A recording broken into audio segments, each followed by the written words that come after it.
દ્રૌપદીનું નામ સાંભળ્યું છે ને?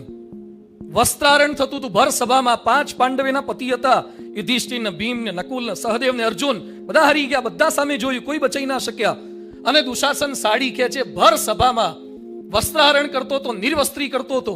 ભીષ્મ સામે જોયું, ભીષ્મ નીચે જોઈ ગયા. ધૃતરાષ્ટ્ર આંધળો હતો, શું મદદ કરી શકે? દ્રૌપદીએ પોતાની સાડી પકડી રાખી બચવા માટે. કોઈક સ્ત્રી પોતાની આબરૂ બચાવવા માટે આ જ પ્રયત્ન કરે. અને દુશાસનમાં 10,000 હાથીનું બળ હતું. મહાભારતમાં લખ્યું છે 10,000 હાથીની તાકાત. એક સ્ત્રી કેમ નહીં બચી શકે એનાથી? દ્રૌપદીના હાથમાંથી સાડી છટકી અને દ્રૌપદીએ સાડીનો પાલવ છેડો પોતાના મોઢામાં દાંતથી દાબી રાખ્યો કે મારી આબરૂ બચે, ભર સભામાં નિર્વસ્ત્ર ન થઈ જવું. અને છેવટે દાંતમાંથી પણ સાડી છટકી. અને એ સમયે દ્રૌપદી છેલ્લે બોલી, હે કૃષ્ણ લાજ રાખો. અંતરત કૃષ્ણ ભગવાન આયા, નાખી સાડીઓનો થપ્પન થપ્પા શરૂ કર્યા. પેલો ખેંચ કરે ને આ બાજુ નીકળ્યા જ કરે. છેડો આવ્યો જ નહીં. દુશાસન થાક્યો.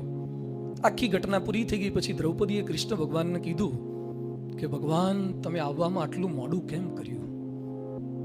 ભગવાન કે મોડું મેં નથી કર્યું, તે યાદ કરવામાં મોડું કર્યું છે. તે પહેલા તારા સગાવાલાનું બળ લીધું, તે તારા હાથનું બળ લીધું, તારા દાંતનું બળ લીધું, બુદ્ધિનું બળ લીધું, અને છેવટે પછી હેલ્પલાઇન મારી વાપરી છે. ભગવાનનું બળ, ભગવાનની શક્તિ ગજબની તાકાત છે.